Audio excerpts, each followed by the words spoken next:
नहीं, मनमानी बात मैं कर रहा हूं ये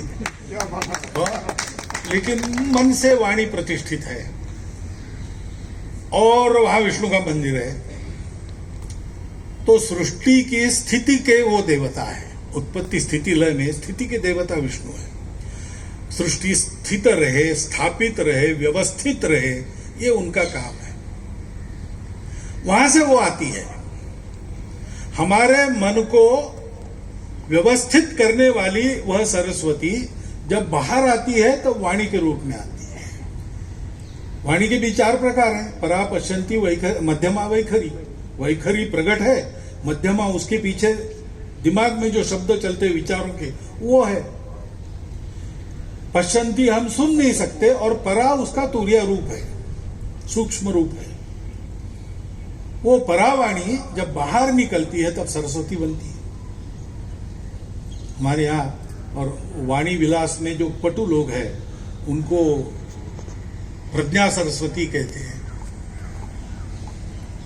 तो इसलिए ये सरस्वती जो निकली उसके किनारे बहुत सी बातें हो गई।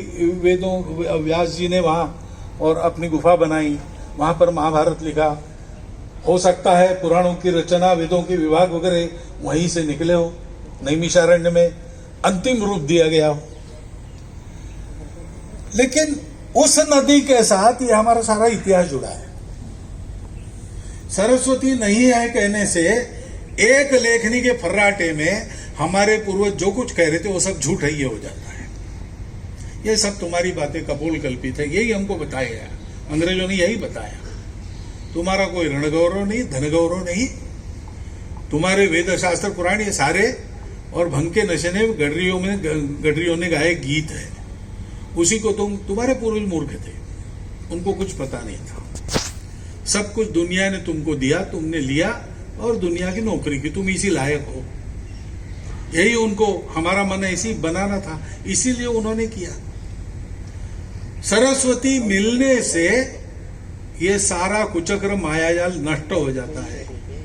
जैसे नींद खुलने से दुस्वप्न टूटता है, वैसे एक क्षण में सारी बातें रफा दफा हो जाती। और ये प्रमाण मिल रहे हैं। जोशी जी ने बहुत विस्तृत प्रकाश सब बातों पर डाला है। और इसलिए इस सरस्वती का फिर से प्रवाहित होना ये आवश्यकता है। प्रमाणित होना ये पहली आवश्यकता है। लेकिन फिर से प्रत्यक्ष प्रमाण तो गुप्त सलीला जहां है, अंत सलीला जहां है। इनसैट के चित्र तो कहते हैं कि अंदर एक बहुत बड़ा प्रवाह आज भी प्रवाहमान है। अगर ऐसा है तो हम अपने प्राचीन संस्कृति को, अपने पूर्वजों के मूल्यों को, अपने मानव धर्म को, सनातन धर्म को याद करें और युगानुकूल रचना अपने जीवन की उन्हीं मूल्यों पर कर सके, क्योंकि वही मूल्य आज सारी दुनिया को आवश्यक है। इसलिए उसका दृग्गोचर होना भी आवश्यक है। तो पुस्तक लिखना ये तो प्रारंभ है, लेकिन बहुत परिश्रम से ये भी हुआ है। लक्ष्य प्रश्रवण से 40 किलोमीटर तक प्रवाह कहाँ का कैसा है इसका सारा मैपिंग हुआ है। और 1-2 किलोमीटर वो प्रवाह चलता है, उसमें मैं स्नान करके भी आया हूं। लेकिन वो वहां से जोड़ना, बीच में गुप्त सलीला वो कहाँ हुई है, अंदर कहाँ वो ऊपर आ सकती है, यहां तक ये सारा काम जाना चाहिए।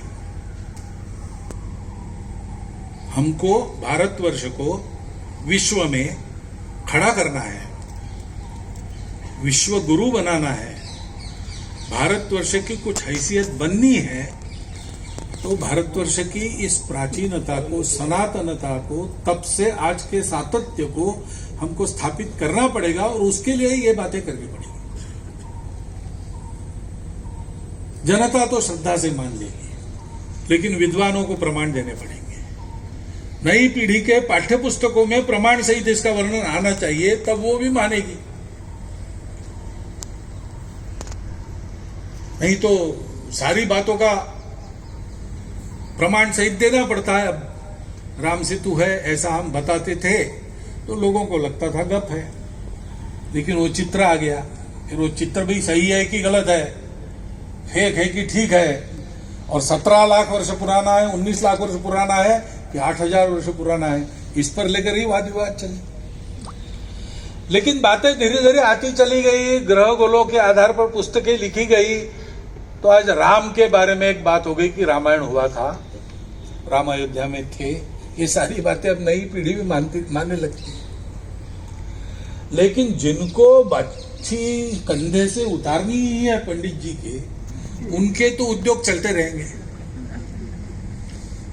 तो एक तरफ अपने इस गौरवपूर्ण भूतकाल के तरफ श्रद्धा जगाने का काम जैसे चलता है, वैसे सब प्रमाणित उसका सत्य स्वरूप सारी दुनिया के सामने लाने के लिए खोजबीन पुस्तक में प्रमाण के साथ साथ जो जो प्रत्यक्ष हो सकता है उसको प्रत्यक्ष कर लेना चाहिए। पुस्तक इस दृष्टि से तो बहुत अच्छी बनी है, लेकिन ये पुस्तक तक सीमित न रहे। यह प्रयास शुरू होके ऐसा ही आगे बढ़ता रहे और ये बात सूर्य प्रकाश जैसी सत्य सिद्ध हो जाए कि सरस्वती थी, सरस्वती है, ताकि जो कहेगा कि ये नहीं है उसकी विश्वसनीयता समाप्त हो जाए। ऐसा लॉजिकल एंड, ऐसा शब्द कहा गया ना, लॉजिकल एंड ये है। यहां तक ले जाने का काम वो केवल ये कल्चरल सेंटर करेगा, Indira Gandhi national cultural institute करेगी, ऐसा नहीं है।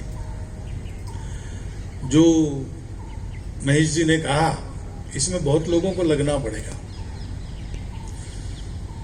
और इसके अधिकृत संस्थान, प्रशासन, सरकार के जो लोग यहां बैठे होंगे वो अपना काम करेंगे, लेकिन इसमें समाज का रोल कम नहीं है।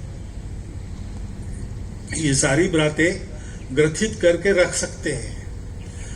इतिहास, ये सारा यहां तक उद्यम आया, उसमें सरकार कितनी रही? मोरोपंजी वाकणकर जी ने जो सारा किया, लक्ष्य प्रसरण से 2 किलोमीटर सरस्वती प्रवाहित करने तक का काम, उसमें सरकारी सहायता बिल्कुल अल्प थी। सारा कुछ समाज के भरोसे हुआ है। तो समाज की ताकत कम नहीं है।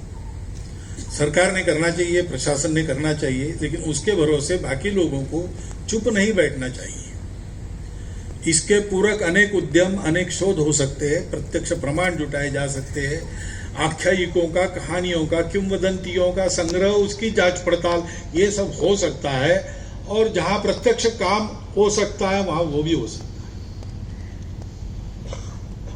तो सरस्वती नदी शोध संस्थान है ही, वो अपना काम कर ही रहा है।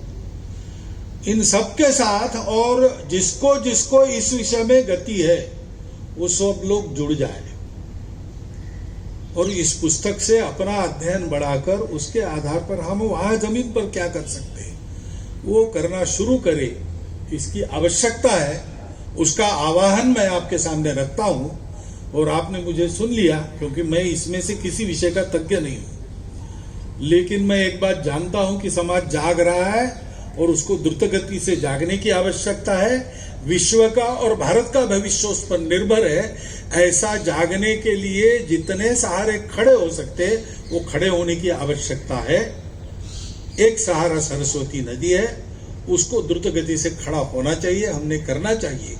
इसलिए ये आह्वान मैं आपके सामने रखता हूं और मेरी बात आपने सुन ली, आप विचार करेंगे, इस विश्वास के साथ आपको धन्यवाद देता हुआ मेरे 4 शब्द समाप्त।